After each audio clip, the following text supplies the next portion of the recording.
ko, hindi ko kukunin. Sabi ko, and it doesn't mean na hindi ko kinukuha yan. I don't believe in myself na karapat-dapat ako. Sabi ko, I believe na lahat ng tao dito may karapatan. And it's not a decision for me to make. Kasi it's not always the fact na kunwari, you believe na ikaw, yun din yung ano. Sabi ko, it's not my decision to make. I will respect kung ano man. Sabi ko, I think part of being the big winner is acceptance. You accept that it's for you or you accept that it's for other people. So sabi ko, it's not my decision to make. It's the, kumbaga, marami pang ibang factors na kailangan consider and maraming tao na kailangan mag-decision. Pero yun nga, if it's for me, I'm ready to accept it. I believe na dapat ako. Pero kung sa iba mapupunta, I'm ready to accept it as well. Totoo. So yun, it's not, I believe na dapat ako, pero it's not my decision to make.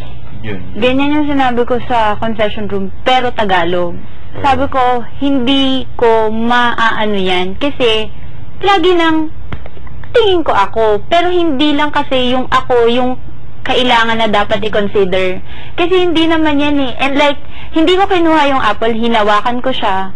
Kasi, for me, okay lang na hawakan. Well, yung apple hindi siya magde-determine and like hindi ibig sabihin yung kumuha ng apple, kahit sino sa atin kumuha ng apple siya na hindi mo din masasabi meron pang ilang araw para dyan. Ang ano lang doon is yung acceptance.